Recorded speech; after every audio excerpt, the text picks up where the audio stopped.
Bienvenidos y bienvenidas. El día de hoy nos encontramos con Liliana Calderón y con Jesús Cornejo, ambos abogados del estudio Benítez, Vargas y Ugaz. En Chile, hace semanas se dictó la primera condena por infracción a la Ley 20.393, ley que establece la responsabilidad penal de las personas jurídicas, por el caso conocido como financiamiento irregular de los partidos políticos. Luego de una extensa investigación y de un juicio oral que duró más de un año y medio, el tercer tribunal de juicio oral en lo penal de Santiago condenó a la empresa Corpesca por su responsabilidad en la comisión del delito de cohecho y fraude al fisco. Entonces, les pregunto, ¿de qué trata el caso Corpesa?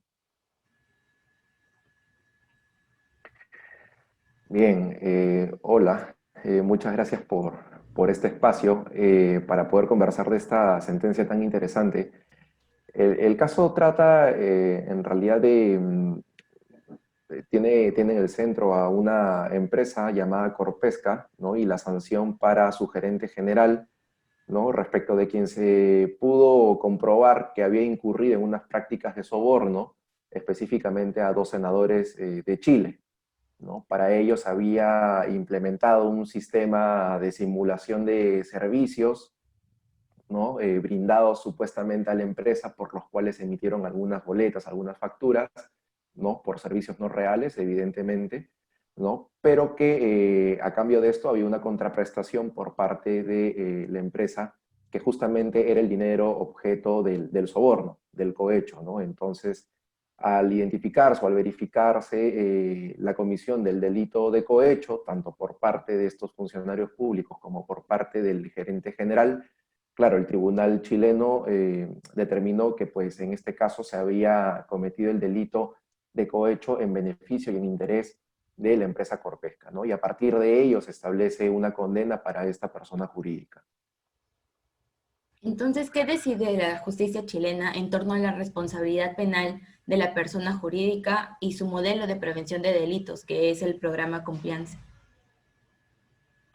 Mira, fíjate que hay una cuestión ahí bastante interesante porque ciertamente la condena del gerente general arrastra, por así decirlo, la condena también a la persona jurídica, ¿no? Y hay algunas cosas muy importantes que se establecen en esta sentencia respecto al programa o al modelo de prevención que tenía esta empresa. Efectivamente, se había verificado que una empresa conocida había implementado el modelo de prevención, que efectivamente había un encargado de prevención, ¿no?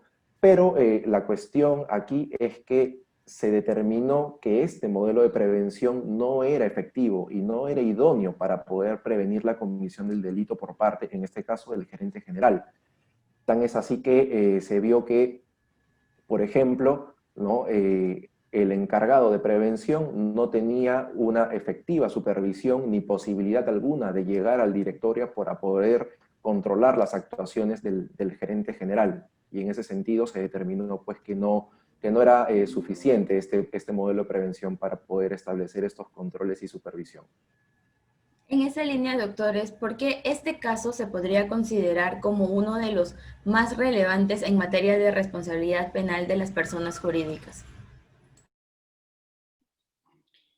Sí, justo quería de pronto complementar algunas ideas sobre la pregunta anterior y qué importante lo que nos comenta Jesús en torno al rol que tiene el oficial de cumplimiento o encargado de prevención en un modelo de compliance o un modelo de prevención, un programa de compliance, ¿no? Porque eso denota, o por lo menos en este caso se puede apreciar una falta de liderazgo y compromiso, lamentablemente, de la alta dirección, ¿no? Porque si tú vas a nombrar a un oficial de cumplimiento, este encargado, este oficial de cumplimiento, tiene que tener la autonomía e independencia necesarios para poder comunicar cualquier hecho irregular de manera directa a la más alta dirección o al directorio o al órgano de administración, ¿no? Cosa que en este caso no había sucedido ni tampoco había posibilidad de que ello ocurra, ¿no? Y eso también revela que en este caso no existe pues una adecuada implementación de controles ni un monitoreo o supervisión del modelo de prevención, ¿no? Creo que eso es algo que estaba algo que quedó en evidencia a partir de la sentencia, ¿no? Y justo por eso es que este caso es de mucha relevancia, ¿no?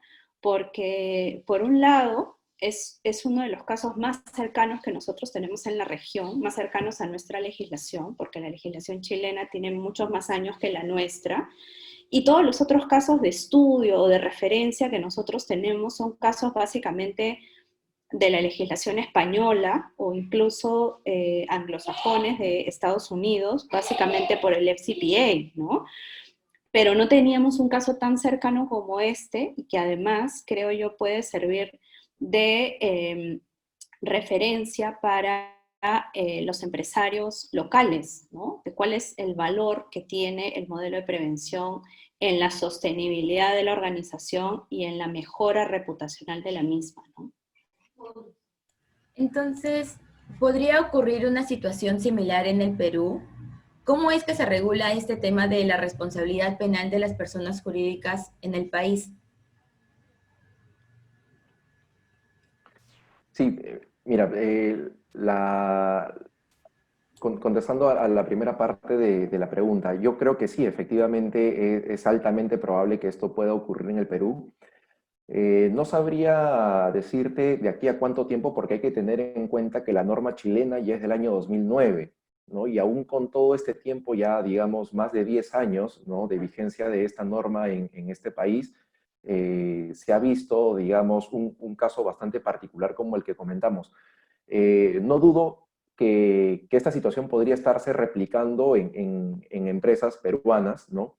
Pero sin duda esperaríamos que de darse el caso exista un pronunciamiento por parte de la justicia peruana. Eso por una parte.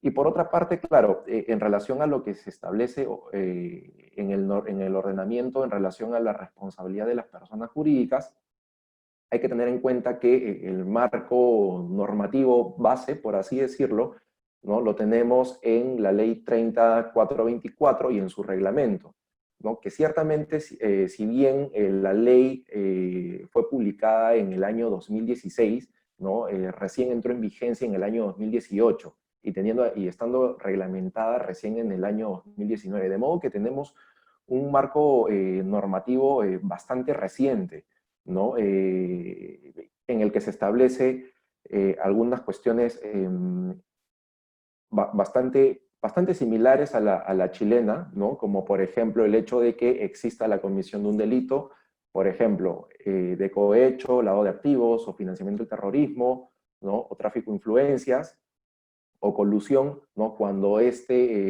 cualquiera de estos delitos son cometidos, ¿no?, en beneficio o en interés o por cuenta de la compañía. Ya sea por directores o por algún socio, o por algún administrador o representante legal. Lo que establece la norma, ¿no?, es que si se verifica o si es que se llega a determinar esto, ¿no?, evidentemente habrán sanciones. Es evidente que no podrá llevarse a prisión a la persona jurídica, ¿no?, pero las sanciones podrían ir, ¿no?, desde una multa o desde la suspensión de las licencias o desde la suspensión de las autorizaciones para contratar con el Estado, hasta una muy grave como por ejemplo la disolución de la misma persona jurídica, ¿no? Sin embargo, y aquí está la particularidad o la similitud con el ordenamiento chileno, ¿no?, es que existe la posibilidad de que se puede eximir de la responsabilidad de la persona jurídica si es que se puede corroborar que con anterioridad a la comisión del delito estaba vigente y estaba implementado y en funcionamiento un modelo de prevención, ¿no?, en la empresa. Entonces, eso me parece importante. Pero a esto, claro, no basta con que solamente se verifique que se ha implementado o que esté en el papel, digamos, este modelo de prevención, sino que efectivamente, y como dice la norma, que esté en funcionamiento. Y este funcionamiento, este término, podríamos decir que tiene que tener una real efectividad, ¿no?, en la práctica. Sí, incluso, ¿no? Recordemos que nuestra legislación prevé también que el modelo de prevención tiene que contar con 5 elementos mínimos, ¿no? Y dentro de esos 5 elementos que tenemos de contar con un oficial de cumplimiento, de una adecuada identificación, evaluación y mitigación de riesgos, ¿no?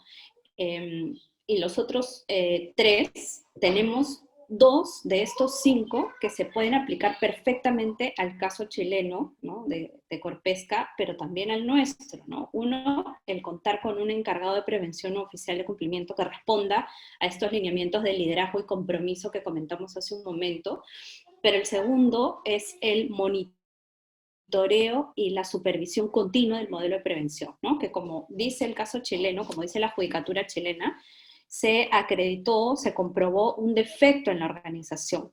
Es decir, ¿no? y lo establece así muy puntualmente, dice, en este caso se incumplieron los deberes de control y supervisión, ¿no? ¿Por qué? Uno, porque no tenías a un oficial de cumplimiento con la suficiente autonomía y que sea capaz de supervisar las conductas, ¿no? O el comportamiento del gerente general. No tenía posibilidad de fiscalización, ¿no? Digamos, orgánicamente y en la estructura de la compañía tenía incluso un cargo menor, porque era subgerente, ¿no? Y lo segundo es que también fallaron los controles en contabilidad, porque dice, mira, ¿cómo es posible que haya pasado estas boletas falsas, ¿no? Y no haya habido un control o una segunda firma, una segunda autorización por parte de alguna otra unidad o área de la compañía, que haya sido únicamente el gerente general el que haya aprobado esto, ¿no? Entonces, claramente ves en esos dos aspectos que no ha habido una adecuada supervisión del modelo de prevención, ¿no? Entonces, estos dos elementos de los 5 que componen nuestro modelo de prevención se pueden apreciar claramente que fallaron en el caso chileno y que si nosotros lo queremos un poco traer aquí a nuestra legislación, vemos que también podría ocurrir, ¿no? Podrían fallar estos dos elementos. Y por eso es que la sentencia de la judicatura chilena incide mucho en esto, ¿no? Y dice, realmente ha fallado el modelo, ¿no? No se ha evidenciado un adecuado funcionamiento. Y nosotros además, ya en el caso peruano, tenemos un componente importante que no debemos perder de vista, que es la SMB, ¿no? La SMB es este organismo que va a emitir una opinión técnica, un informe técnico respecto a la implementación o funcionamiento del modelo de prevención cuando el fiscal así lo requiera.